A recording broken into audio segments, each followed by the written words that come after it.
considered to be in day. Oh. She's This in guy Germany. is insisting that we take from From 1 to 4. You know, when you are a mathematician, you are the only problem is embarrassing. If I am almost embarrassing myself, the paper will not proceed. I will just unleash a bunga in you. It will not proceed. I must be told in advance what I have scored against this.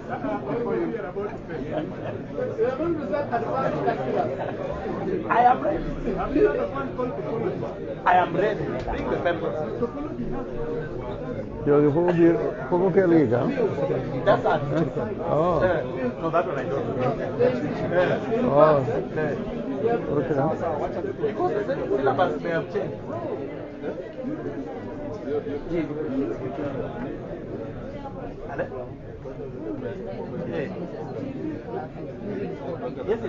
Yes.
You know them?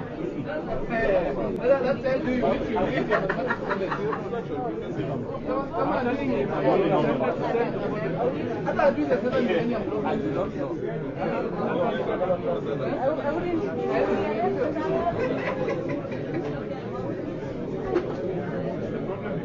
Leo tumekuja wote.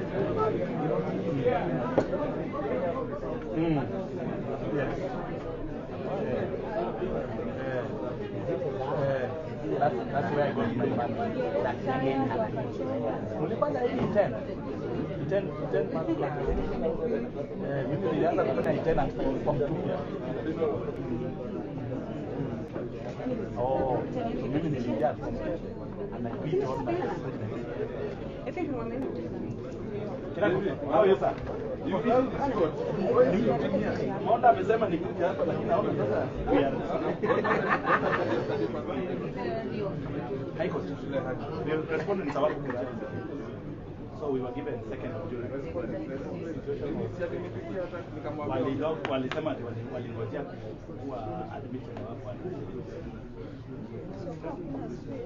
So you have a date, I think, next week. Yeah, 2nd of July. Yes. We can add one.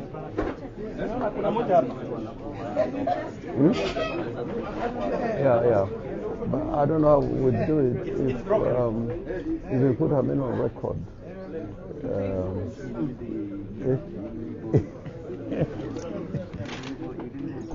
Yeah, I don't know, but what does Mwangi Boniface is the one who was instructed.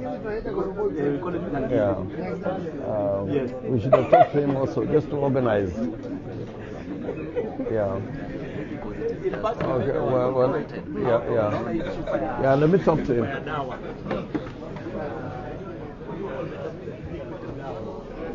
The syrup, you get the top of it, alafu like a week.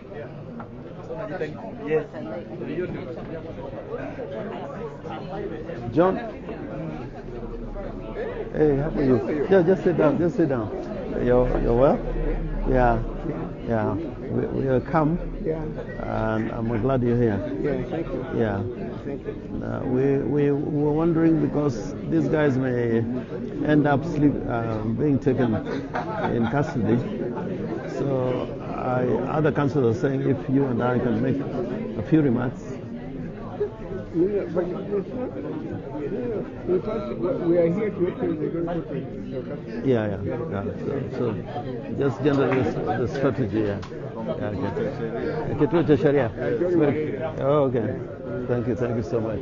Yeah.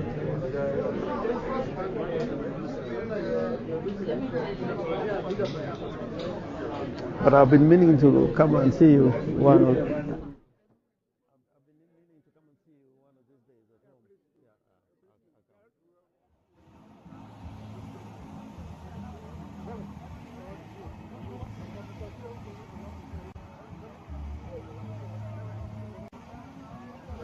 home. Governor, push governor. Pole.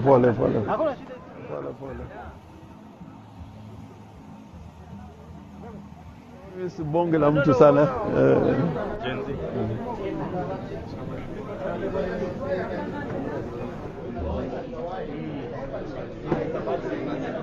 I see what you dream.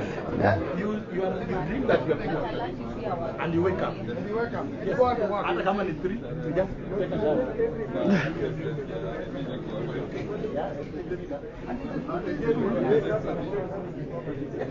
And it is not easy to remove someone. Difficult. If you can go around this, I have a friend calling it bladder. Yes. I have to educate the judge, but in case there is a problem within the family, I am the one to solve. That person who called me bladder. And I'm here, this is your problem. Because everything you can't feel anything. There's not somebody has just died. This morning when I got this, my daughter from me has died. And I had you are every month you're in at least 4 groups. But it's better than not having any.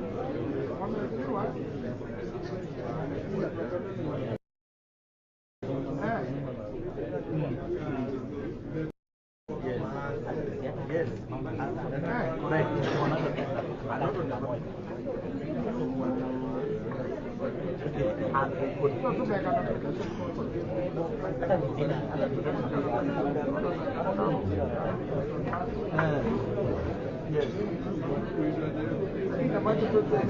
Yes. My mother.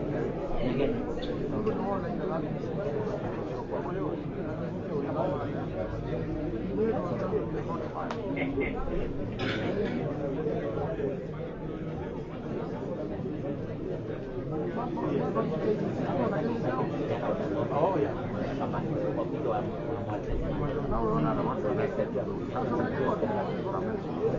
Analyze between the police. Yeah, we are not going back to court. Between us and the police. That is not open a mess.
Oh, wait.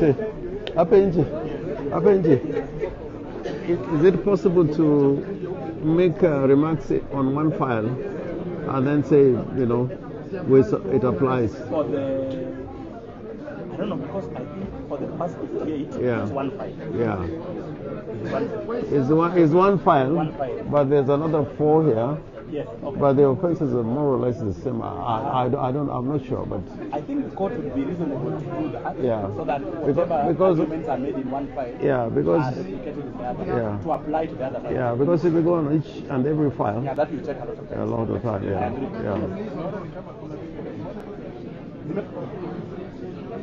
So the first one has changed. Where's the other file? The offense is different. So senior counsel is proposing, and I think They apply. what would be the argument about the need to check?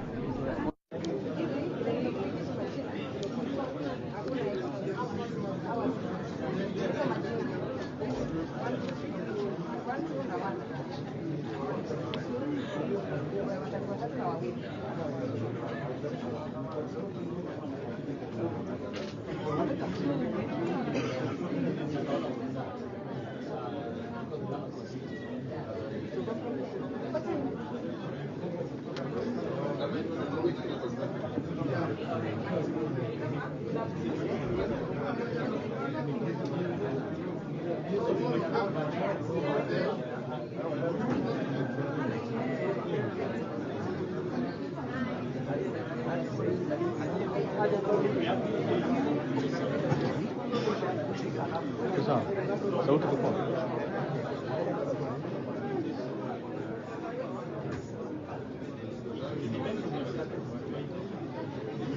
unakimbiaje?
Hamtateta na wapiga sisi tutasimama.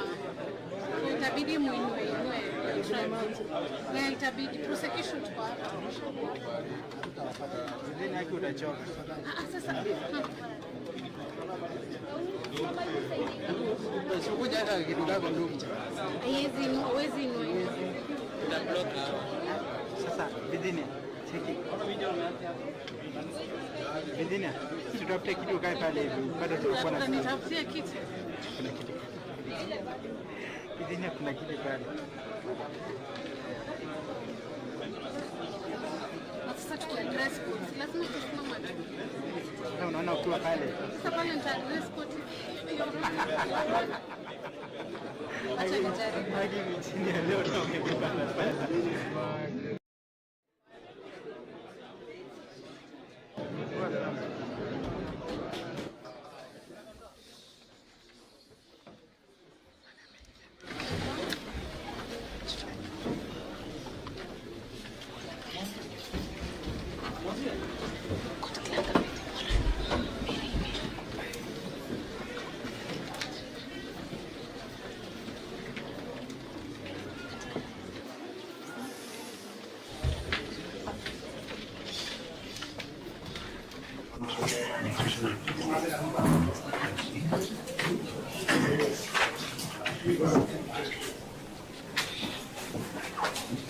Criminal case number 326.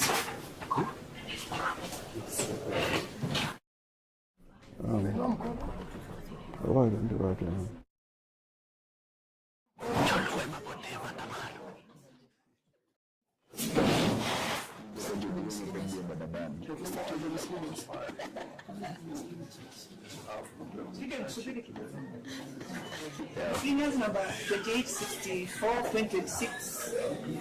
Jean Pere, 1, alias John Peter.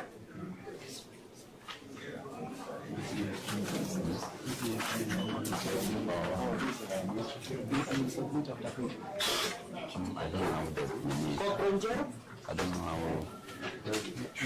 Nimeweka column, nimeweka sema cancel, na content alafu wewe. Mimi kwa kama after you. Sawa. Assemble government work and explain truth. Sport, touching the matter of truth, from the truth, nothing but the truth. So let's do it. Up number 100-990. Corporal Stanislao Jero. Stanislao is S-T-A-N-I-S-L-A-O.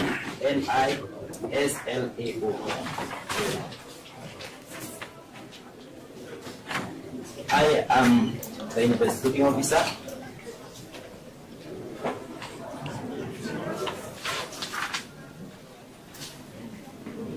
In this matter, where the respondent was intercepted at Nyayo's passport section on 24th of June 2026, while he had presented himself for biometrics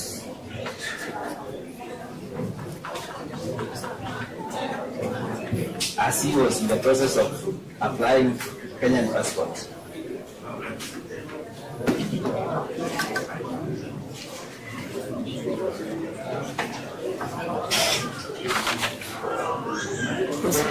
Immigration officers checked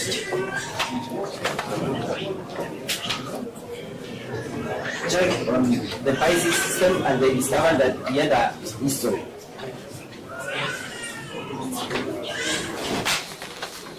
Then it was discovered that he has a Rwanda passport.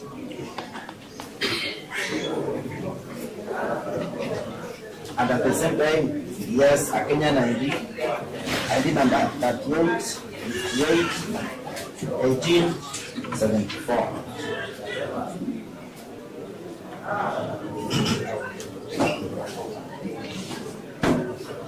Beyond the purpose of this application, we seek for 10 days custodial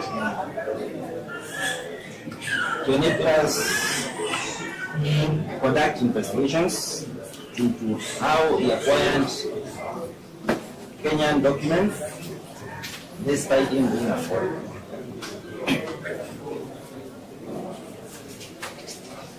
We are seeking the 10 days because he is a foreigner, hence he has no known fixed abode, hence a right risk. We also intend to trace, you assist us to trace the purported parents he declared during passport application.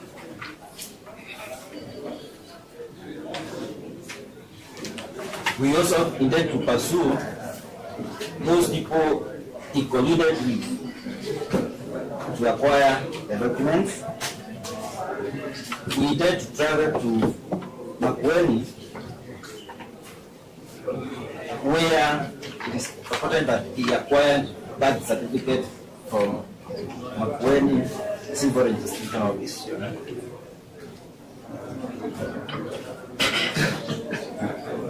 We are also able to receive reports from Department of Immigration, National Registration Bureau, Civil Registration, as well as Rwanda Embassy.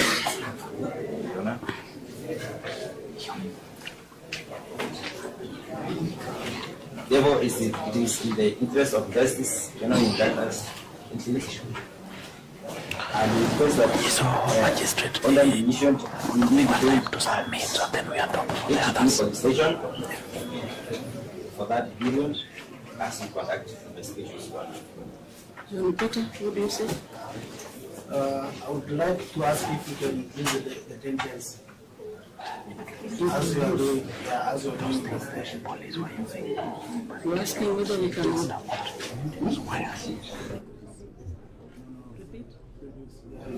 Reduce. stop interfering with him. Say what you have said. Anasema according to Kenya amesema tutapenda kama mnapunguza hizo siku zenye amesema za kufanya detention.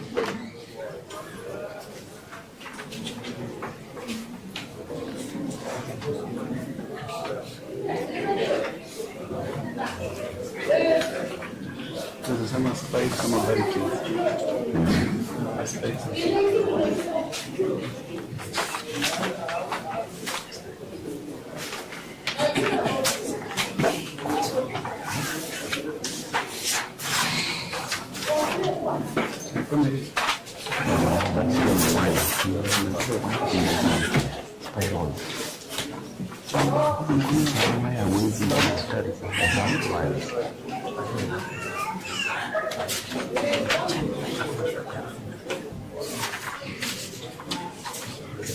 More barbed wires, these ones. There is a crease.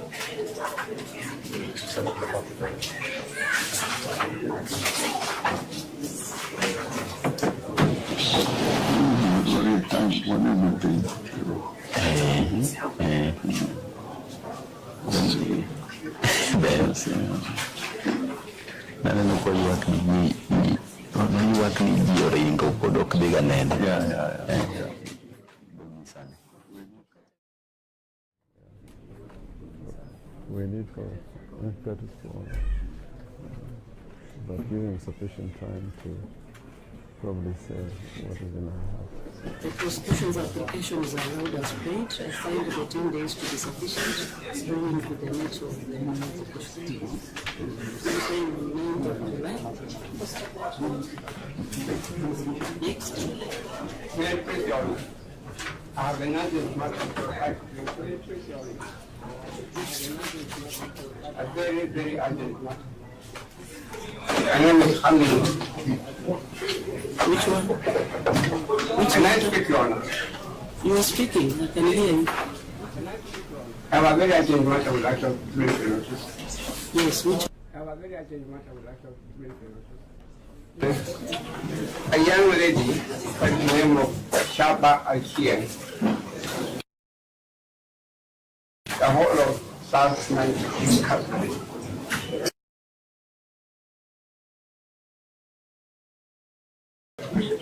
About The file before me. he has not been fed at all. The child His has not file, been fed at all. has his file been brought? The file. Your Honor, you can use your discretion. You don't need even a file. The child has not been fed out. A file has to be compiled and presented. A file. Which one is the deacon was central and Pick up with the second one. I don't hear my ears are there has to be a file for me to record what you are saying. I think someone is sending the file. The child has not been fed at all. The interests of the child are not paramount. It's a chair. Chapter chair. yes. Wednesday. You have a child. Yeah, the child has not been fed since yesterday night. This is the file. I can call out the names. Can you read all of them? Because they've all been charged together. Call all of them. I call them. This is the file, so she's going to be handled. Criminal case number E353 2026. Gideon Odero. Kitu tafadhali tike. Shaba Achieng. Charles Tembo. Udatika. Geoffrey Momanyi. Sema present. Yes. Gerard Okinoti. James Ndumu. Paul Busuru. Alex Kilonzo. Abdi Ibrahim. Yes. Khalid Mohammed. Abdi Majid. Esmond Gitaru. Davis Waboga. Moses Ndirangu. James Alukubi. Stephen Mwai. Edward Asiachi. Bramwell Ndiema. Peter Alukaba. Eric Makoha. Kelvin Kamau. Ahmed Mohamed. Caesar Mwangi. Eric Sila. David Otumbo. Stephen Kamagera. Paul Njogu. Benson Jenga. Junior Buru. Dennis Kanyan. Hosea Wanjiru. Alex Nzoka. Joseph Maina. Stephen Dumu. George Mwangi. Stephen Mulinge.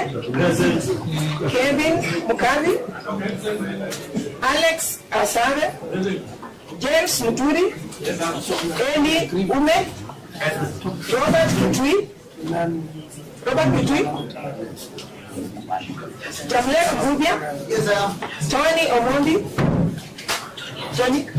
Tony.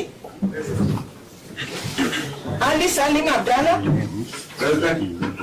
Bosco Juma. Mike Yanya. Brian Kea. Kelvin Ochieng. Neas Okome. Patrick Elkana. Dennis Mwanza. Anthony Misioka. Martin Zeze. Benjamin Okola. Job Ochieng. Boniface Ochango. Yes, sir. Paul Mshiri. Fred Welebeha.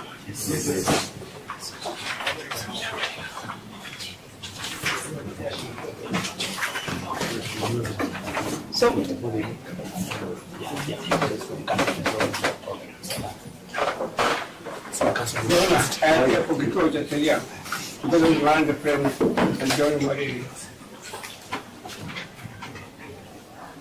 Yona, before senior addresses, before I go, Kaga Yona.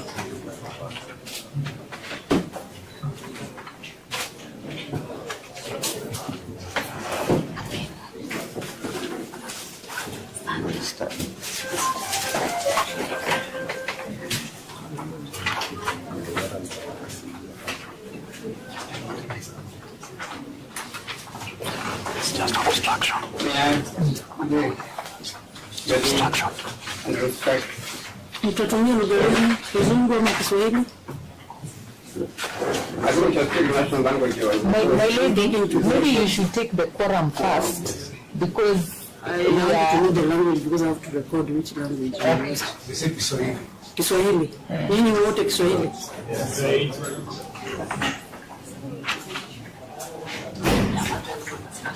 Proceed, senior. Yona, I'll fix my appeal man friend to John Morelli.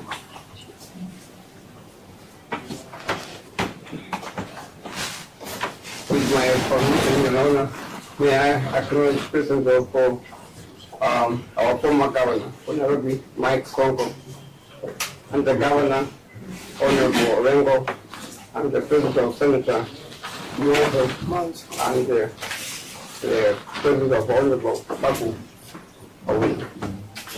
Your Honor, probably it's better to have the full quorum. Then we can proceed on that basis. Because other than me and the President and Babu Owino, we're quite a house of advocates. So we make sure the record clearly bears the representation. I agree with you. Then we proceed. I have no objection. Yes. So Hamimi is number one, Yes. number two yourself? Yes, I appear with the following counsel for the accused persons. My lord friend, former President of the Law Society, Faith Odhiambo, Senator Dan Manzo, Honorable Babu Owino, Murini Karani, Eric Muriuki, Pius Oyo, Abner Mango, Abner is spelled A-B-N-E-R, Nurdin Hagai. Please tell me if I'm too fast, you're ready. If I'm too fast, but I think we're doing fine. Ivy Wairimo, Alois Beche, J.W. Oroko,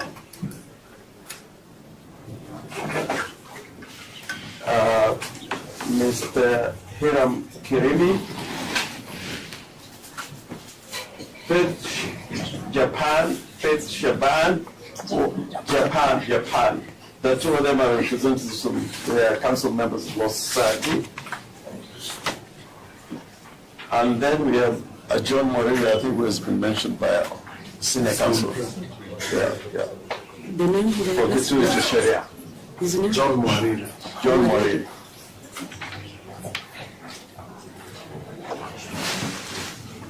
So I propose that probably prepare the charge of the Mr. Witty. I think Good afternoon, Your Honor. On behalf of the Republic, my name is J.V. Owiti. I appear together with Mr. Murage, Mr. Kiragu, Ms. Karioki, Ms. Magolo, and Mr. Mwaura.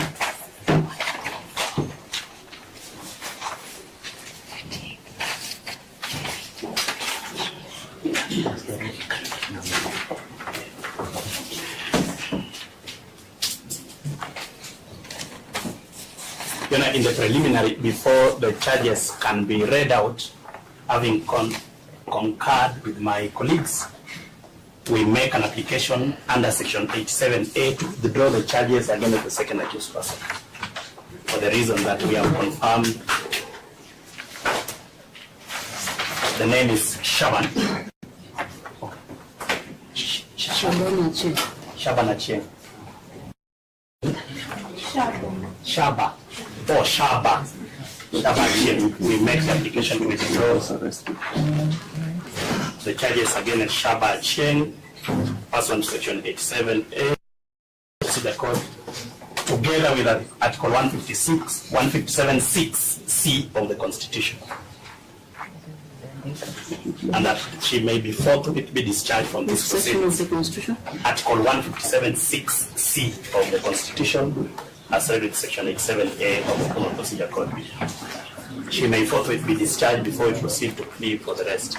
The reason for that withdrawal is that we've confirmed she has a 7-month-old child, and that would be sufficient reason for us. May I say something? I'm sorry. I forgot to mention the name of Elizabeth Ochieng. You are dealing with the Shaban Achieng.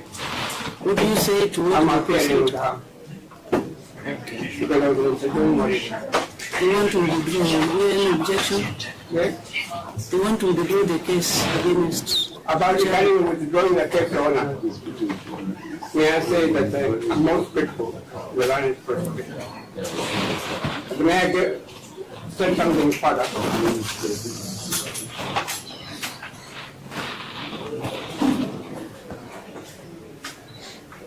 the state is under mandatory duty Give me time, I will withdraw that case first. for you to make an offer. The legal proceeding. Give me time, I will do the withdrawal.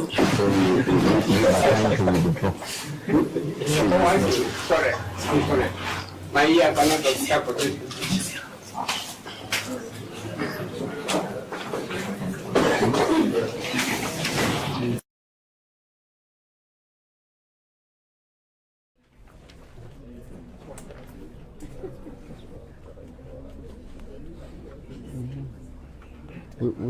We'll deal with it later in the trial. It's very material.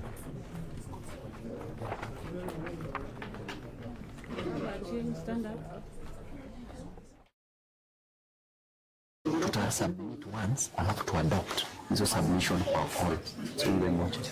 Yes, you are free. You can go. Following up on the submission, most respectfully, We are going to the rest now. you are inherently guilty to award the legal duty some damages. The case has been withdrawn. I have withdrawn it at the earliest opportunity, so I don't see need for damages.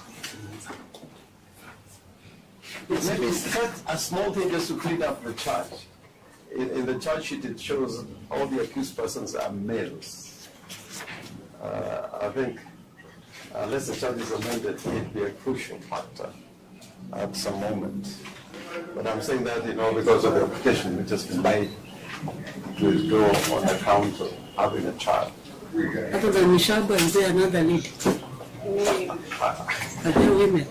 I don't know the other women, but we just attached the charge sheet shows they're all men. Accused, we have a woman in the group. It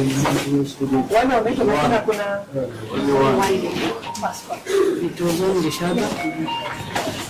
So proceed and read out the charges. Sasa mimi wote ambaye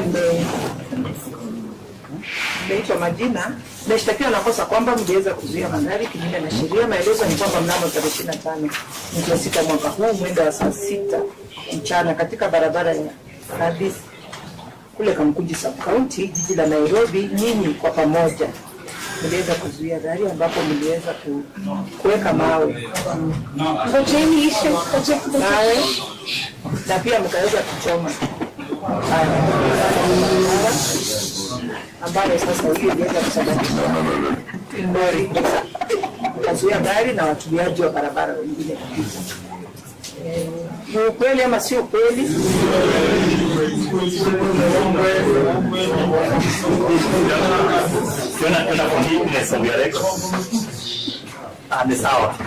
For neatness of your record, we propose that the question is differently.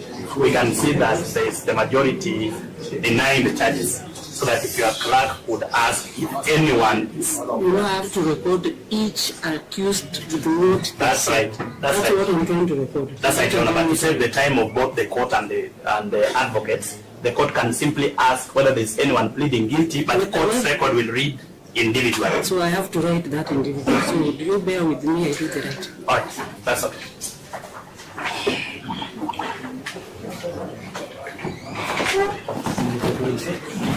Thank you.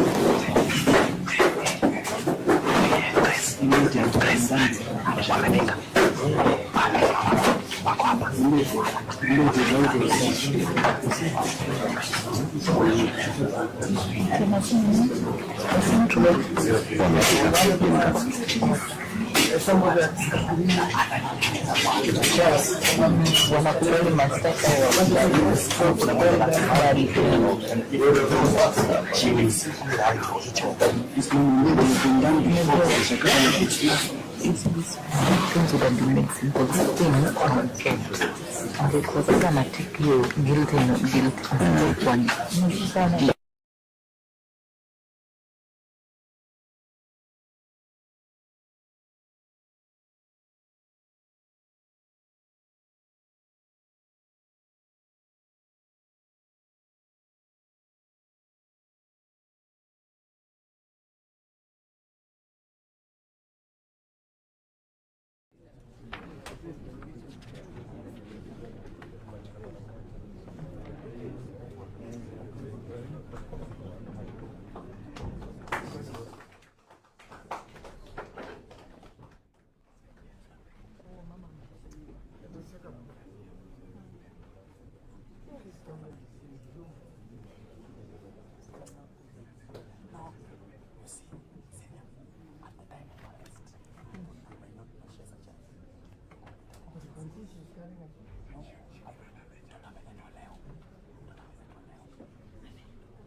do you make of these statements where their statements actually attached to the charge sheets by police officers?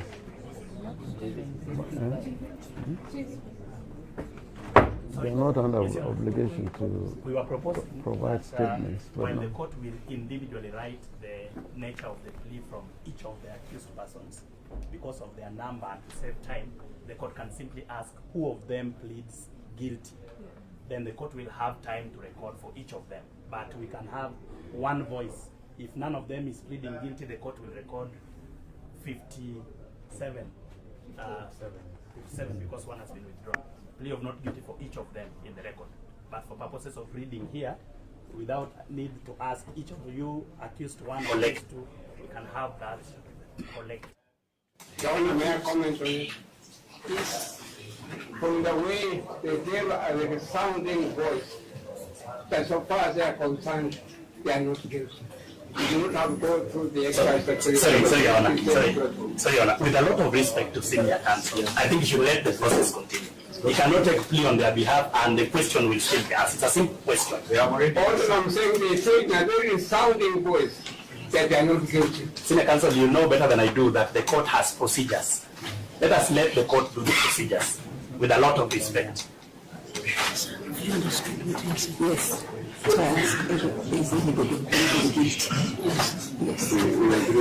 Kuna yote anakubaliana na hii makosa kwamba iliweza kuzuia gari. Kama unakubaliana kwamba jana iliweza kufanya makosa ya kuzuia gari pale, kuweka mawe kwa barabara na pia kuchoma taya, unaweza ununua mkono juu kama unakubaliana.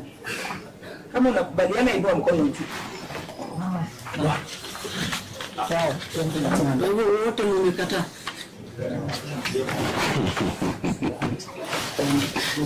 Tumekataa. Mabati wataenda kuimba hapa.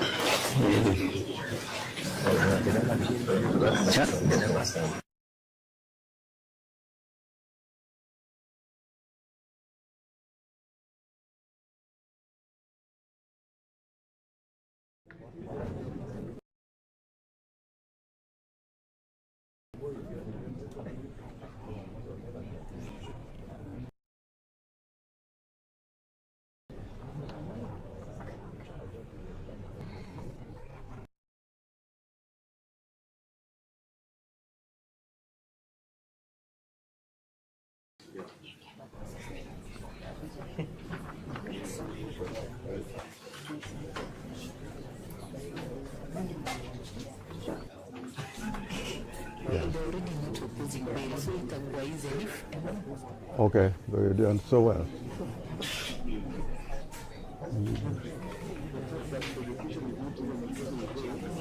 Yeah. Original bell terms.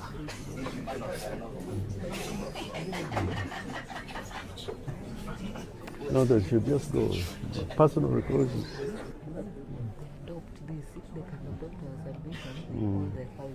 Yeah.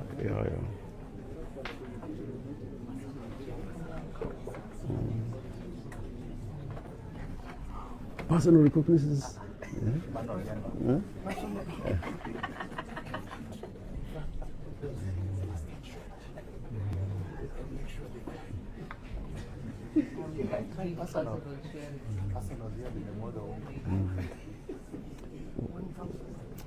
I agree with you, but we will request you. Have you submitted, is this part of it, have you filed the charge sheet together with the statements in court? Because this is the way you've been given.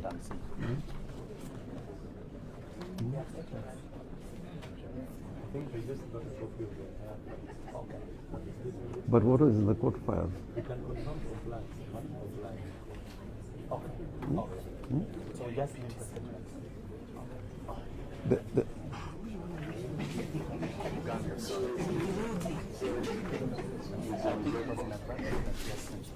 Yeah. You can't take it back. Yeah, you can't take it back.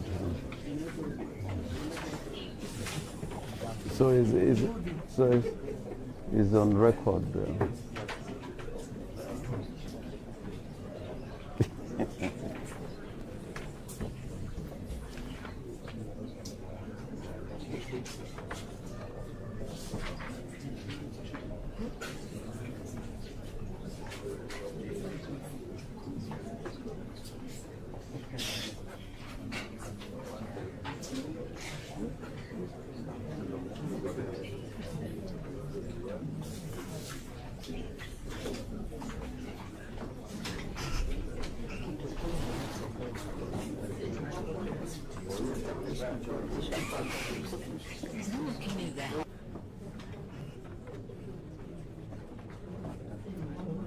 Or we take away bad. Any kind of submission. Those constitutional issues. Yes, that's yeah. The deal is too good. I'll tell the magistrate.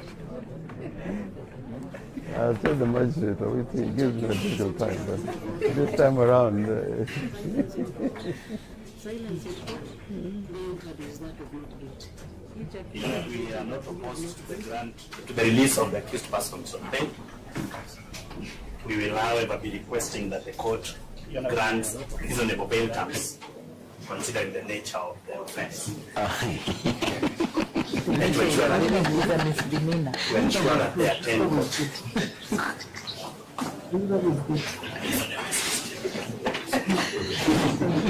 The nature of the offense.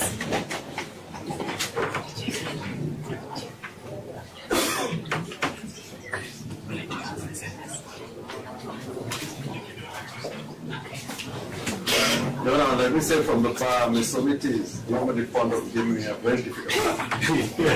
But today he's been reasonable. But having said that, Your Honor, we would want to say in response to the position of the prosecution that they are not opposed to bail, in the circumstances we plead with the court that in view of the nature of the offense and the circumstances of the offense as it appears with the charge sheet, release of the accused persons on personal recognizances, or rather free bond, would be reasonable in the circumstances.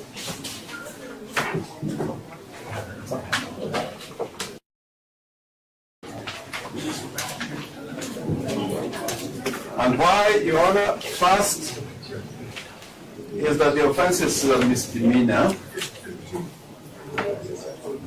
Looking at the penalty attracted by this offense under the Kenya Roads Act, it is a misdemeanor. And secondly, it is really in the nature of a traffic offense. It's not under the Traffic Act, but I'm saying, looking at the nature of what is alleged, it would be reasonable to say that it belongs to the nature of a traffic offense. Secondly,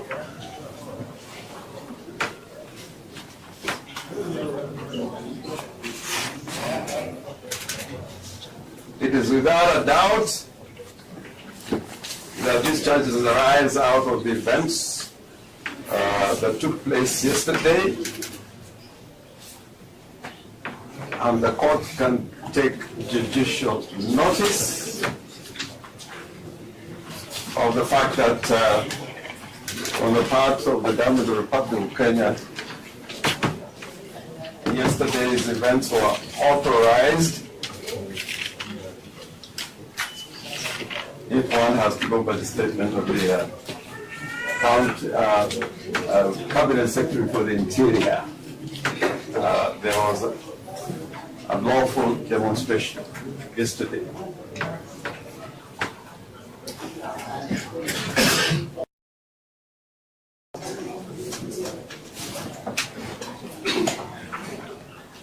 Thirdly, and we're trying to make this as short as possible, being a Friday, on record, you have copies of statements by witnesses attached to the charge sheet.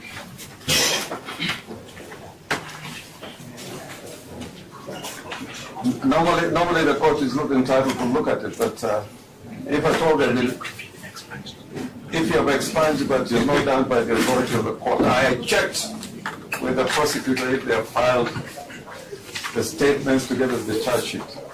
If they have been expunged or removed, then that would be highly irregular. But shall I say this, then if they have removed it, that looking at the witnesses I don't have any witness statement. Yeah, but what they are, I checked with them. I'm not saying this out of spite or... I've not set my eyes on them. Yeah, but I asked them whether they had been fired. And they said they had filed them. They are not there. You can have. But if they're not there, I would ask you, Your Honor, to look at the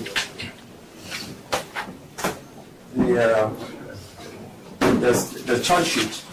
The witnesses are all police officers, and this is an omnibus offense with more than 57 people.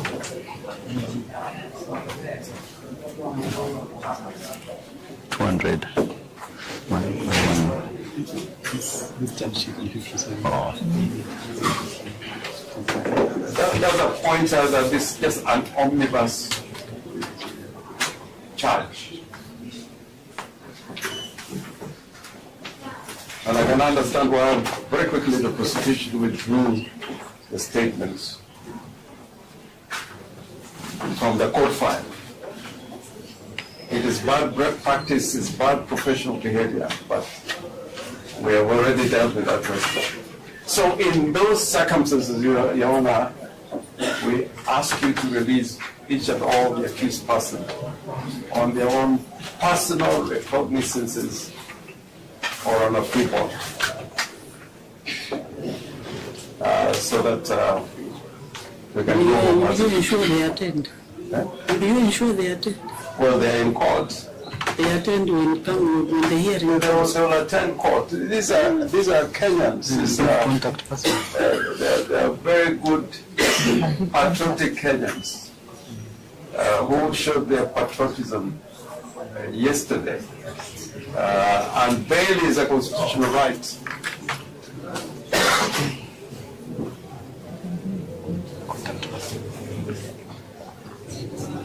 At the time of giving that person recognitions, they can give their details, where they live, and the persons who can be contacted on their behalf.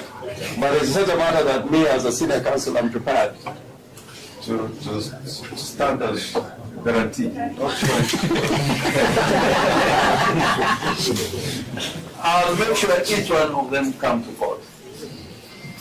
I'll make sure. And the president here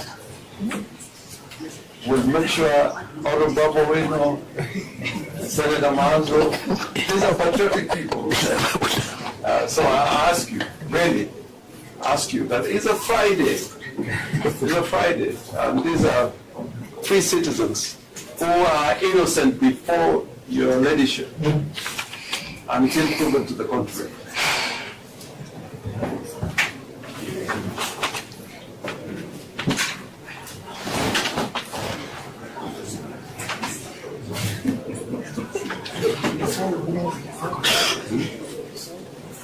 Yes, I'm told Governor Sonko was there. Yeah, he knows their home. Yeah, there are two governors there. Sonko and Governor Babu Owino. We can't go wrong with that. But I want to assure you, I've never said this before court of law, to say that I can personally.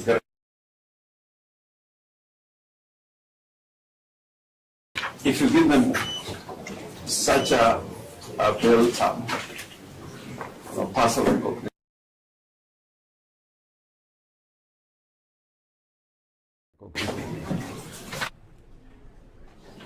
Therefore, you appear here. Maybe, Your Honor, just to add, you can always take the contact information if given free bond. And just to add, my lady, that we should not allow the prosecution to use this court to punish people for exercising their constitutional rights under Article 37. The process should not lead to punishment, that they are held longer than they ought to.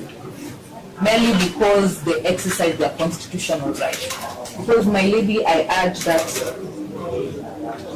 even the aim may not even be to hold them liable at the end of the day to find them guilty, but by keeping them longer in the justice system, by frustrating them, it will be a deterrent for people to exercise their rights. The courts of law should be courts of justice, courts that should be respected and not to be used as a tool to frustrate the people of Kenya. And so we urge you that to ensure this Friday, these individuals are set free, that the Constitution is not used through these courts to punish the citizens. People should be able to enjoy their constitutional rights, should come and congregate, protest if they want to protest, and be allowed to go home. They have already lost their right to liberty. They were held yesterday. Let's not allow the process to punish them. They are kept further than today. That is my humble. Your Honor, your kind permission, on the same request made by Senior Counsel Orengo, my name is Daniel Manzo. Your Honor, their personal telephone numbers can also be taken together with other relatives. And therefore, Your Honor, I do believe today be a Friday, and knowing very well the process of processing someone out of this situation, to plead with you to allow personal bond with their details being left around, including telephone number or telephone number of a relative. I do believe, Your Honor, they will present themselves in court the next time they are needed and will be able to proceed with the matter. I thank you, Your Honor. May it please, Your Honor.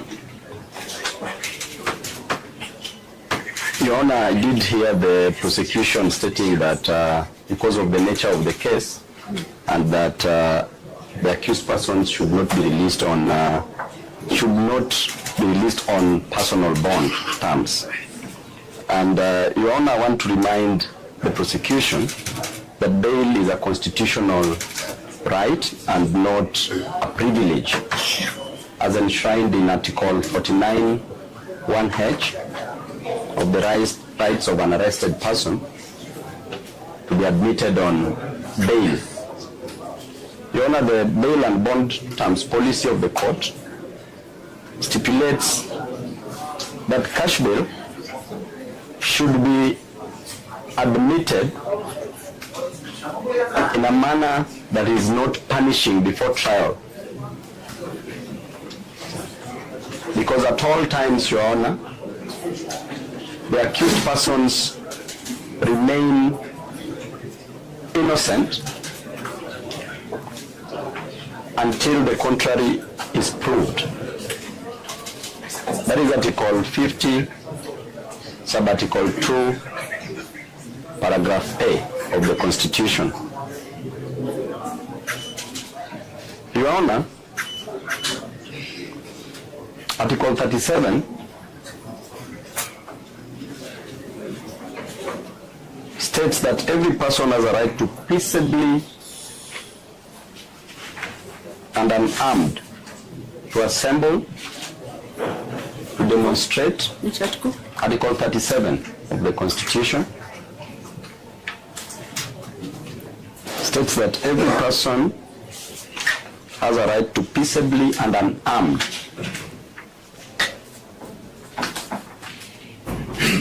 It's quite fortunate that our people, the accused persons here, were only armed with their brains and phones. To assemble, to demonstrate, to picket and to present petitions to public authorities. Your Honor, this freedom cannot be reduced to a privilege dispensed at the pleasure of power.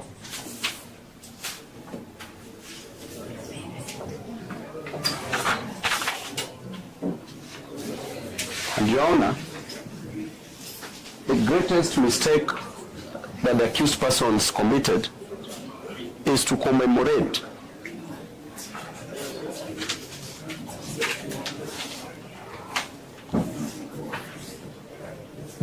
the Gen Zs who were killed in 2024.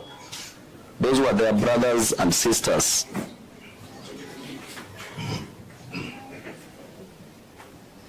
And Your Honor, the state cannot convert grief into guilt.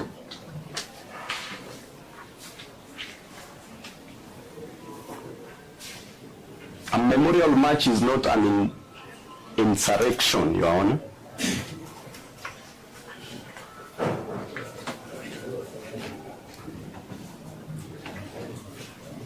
And the Constitution does not go on holiday when citizens take to the streets, Your Honor.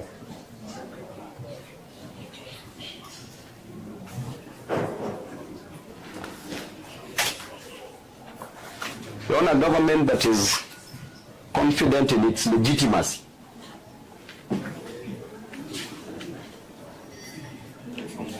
does not fear candles,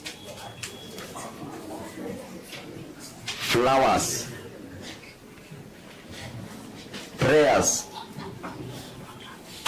or peaceful assembly.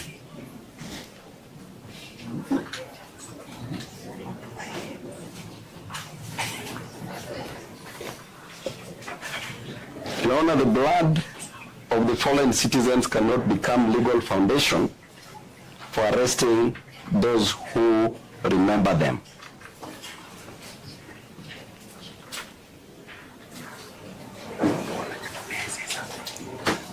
And if mourning becomes criminal, Your Honor, then liberty itself stands accused. Repeat that one. If mourning becomes criminal, Your Honor, then liberty itself stands accused.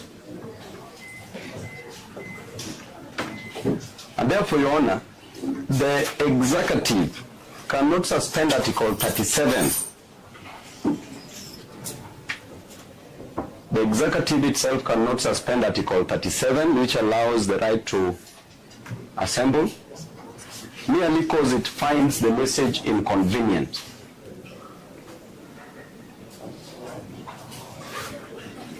And Your Honor, this court must be a shield for liberty and not rubber stamp for power. Not a rubber stamp for power.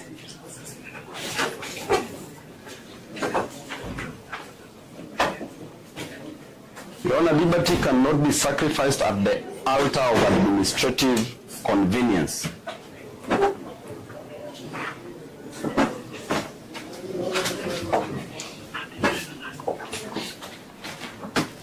Lastly, Your Honor,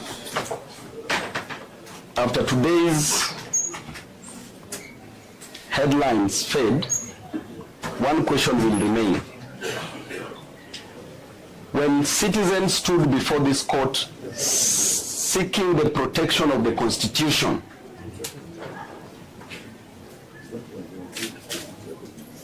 did the law bend before power? Or did power bow before the law?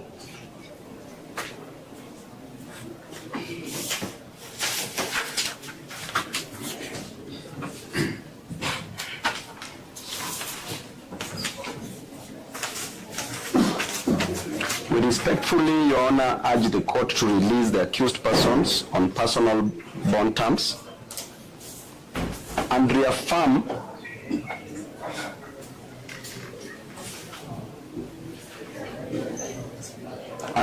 that constitutional freedoms are not crimes.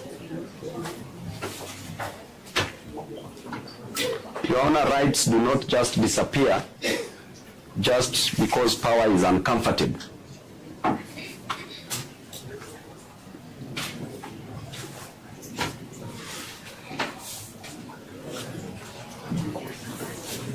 Lastly, Your Honor, if there are those who are supposed to be charged before you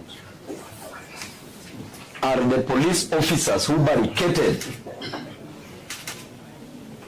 the roads yesterday, they are accusing these innocent Kenyans for obstructing motor vehicles. Yet yesterday, Your Honor, I'm very sure that even you reaching this court was a problem because of the actions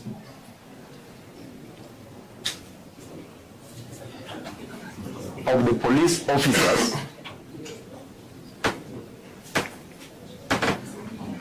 who blocked all roads within Nairobi. So if there are those who obstructed traffic yesterday, motor vehicles, are unlawful, Your Honor, because before your brother Mugambi,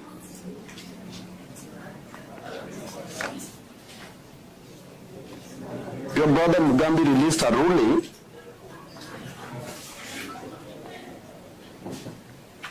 the citation is Katiba Institute versus State Law Office, paragraph 8, and I read it verbatim, that in the circumstances, the request for grant conservatory order as per the notice of motion dated 25th June 2025 is thus merited, as it will serve to ensure that the public is not inconvenienced without prior notice whenever the first respondent decides to block public roads to prevent access. Paragraph 9, I thus grant the following order pending the hearing and determination of this application. And the order is that pending the hearing and determination of this application, a conservatory order is hereby issued restraining the first respondent, who was the Inspector General of Police or any other officer subordinate to him, from mounting barricades, police roadblocks that block entry of members of public from accessing the central business district within Nairobi County, or streets within the central business district, or any other public road without using a timely advisory notice prior to the emergency barricading of roads to allow the citizens stroke members of public to plan their activities accordingly. Therefore, Your Honor, please grant us, if you find it fit, Your Honor, I know members of the public who are here after they are released, we can go and make citizens arrest of those police officers who are blocking roads. Sorry, Your Honor. No, I am itching to intercept Mr. Babu. You know, the danger of having advocates who also double up as politicians is that even when the prosecution is not opposing bail, they are responding to some imaginary opposition. The prosecution is not opposing bail. The defense has proposed that you give personal bonds. The prosecution is asking you that use your wisdom in the circumstances, including their sentiments, to apply and give us appropriate bail terms, whether it be personal bonds, whether it be cash bail, whatever it is, the court will see right in its wisdom. Having a seat here further than now, I see Mr. Muriuki still wants to stand. When we are not proposing bail, it's wasting the court's time, wasting our time. Let me finish. Mr. Ongele, I was seated when you spoke for 20 minutes. I'm just using 2 minutes. We plead with you. Bail is not opposed for these 57 gentlemen. Just say you're allowing personal. No. We are not allowing personal bond. The court should not understand that we're saying we are agreeing. We are saying the proposed personal bond, we are telling you, because bail and the nature thereof is a discretion of this court, which we believe we will exercise judicially and judiciously. Let us not waste more time on telling you that you should consider whether to give personal bail or attach bail. That is something you can do without allowing advocate politicians to talk to us for the next one. Your Honor, I think I withdraw. Mr. JV is out of order. Your Honor, I withdraw. Your Honor, I took because we have other police that are waiting for you. Your Honor, I respectfully agree with my... He has not finished. Let me just finish and then proceed. Your Honor, I took 4 years at the University of Nairobi studying LLB law.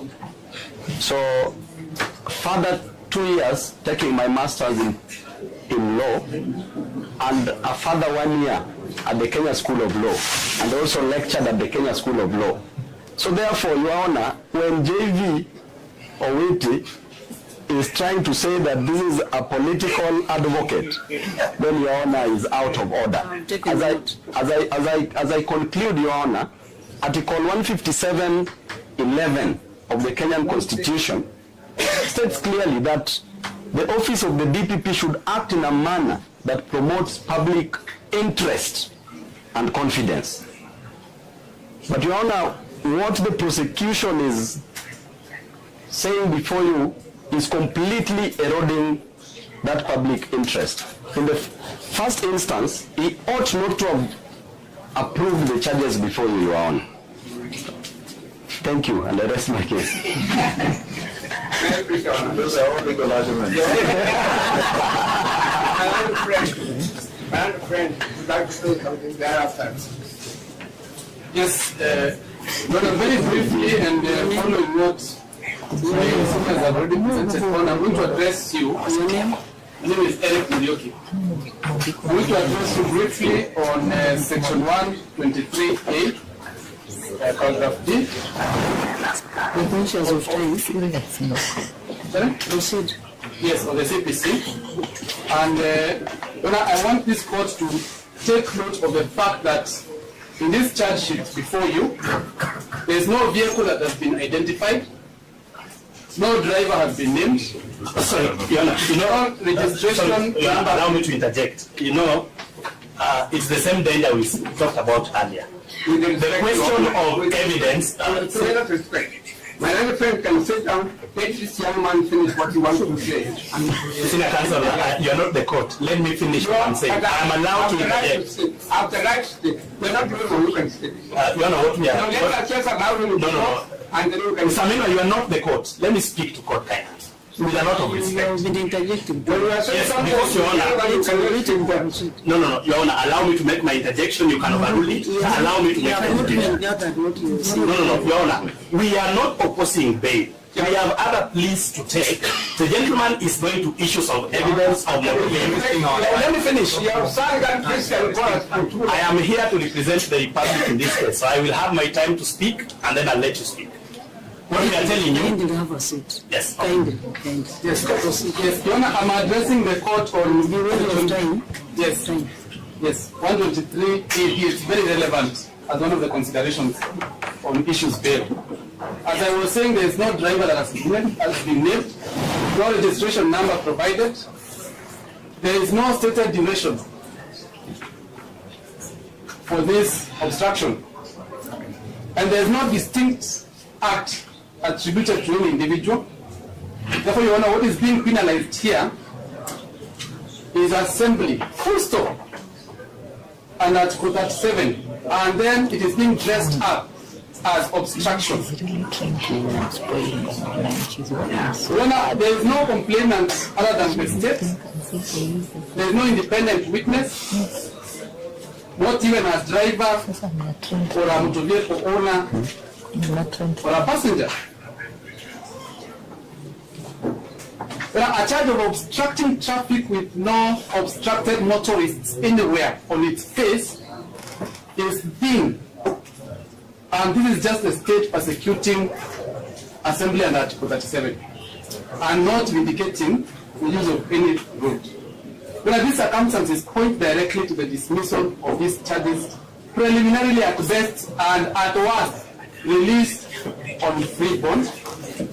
One final thing that I will mention is that to prevent punishment by process, we pray that this court should direct that upon consideration of the bail terms, the registry should remain open until those bails have been processed, because the intention might be to finish here late so that processing the bail will not be possible. Thank you. This isn't it now with time.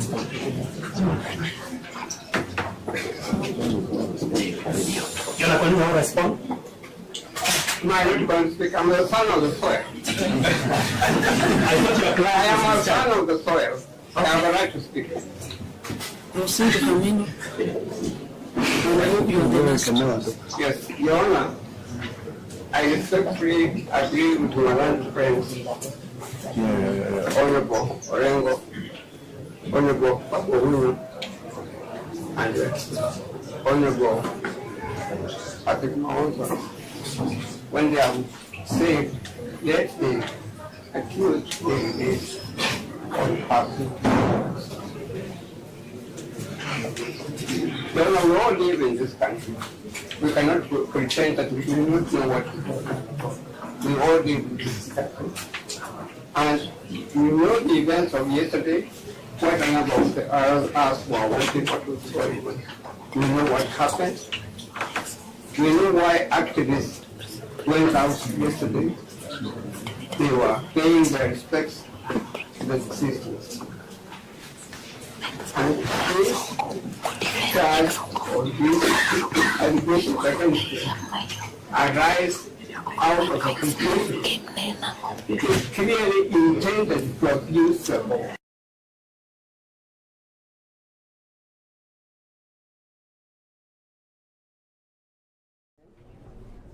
That one of the reasons why the 2010, several reasons why the 2010 came to the operation was because the law and the constitution were being abused by them. And if you take the trouble, Your Honor, to go through this constitution, this constitution states clearly and gives instances where the law and the constitution were being abused. And the drafters of the Constitution, Your Honor, I say it very respectfully, went out of their way to confer powers on the judiciary, to confer powers on the judicial officers, judges, and magistrates, to ensure that the law of the land is not abused, to ensure that the constitution of the country is not abused. But we know what is going on. The law is still abused. The constitution is being abused.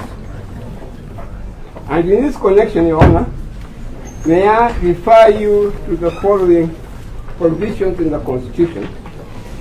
I wish respectfully to refer you to Article 26, which deals with the right to life. Article 28, which deals with human dignity. Article 29, which deals with the freedom and security of the person. Article 32, which deals with the freedom of conscience, religion, belief, and opinion. And Article 33, which deals with the freedom of expression. And Article 37, which deals with assembly, demonstration, picketing, petition. Article 49, which deals with the rights of arrested persons, and etc. And of course, Article 55, that deals with the youth. And Your Honor, tumechoka. Things are happening which actually are violating this constitution of Kenya, which is the best constitution in black Africa. They are being done deliberately so that you have a court charge which has been brought before the court very deceitfully and very dishonestly, which is not bringing out clearly what has happened at all. These individuals are being charged because of participating in the demonstration yesterday, which is an African, inconsistent with the African custom, consistent with customs of our country, consistent with the constitution, consistent with the law. Your Honor, the only way of making sure that the executive behaves itself, the DPP also and the Director of Criminal Investigations conduct things in a rightful manner, is to make sure that when the charges are brought to you, you act in a manner which will show a firm stand of the judiciary. And we are asking you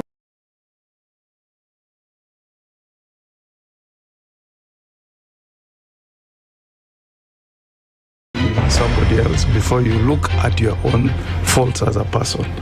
If it was Kanu's day, hii amuka naye leo, ungekuwa umeenda bali sana hii. So we must celebrate you. There are 600 million people now globally estimated to be living with diabetes in the world. So it is a major health problem. It's the largest single disease rising pandemic that we're dealing with right now. The Situation Room, Kenya's biggest conversation. The following takes place from 6 a.m. to 10 a.m. every weekday on Spice FM.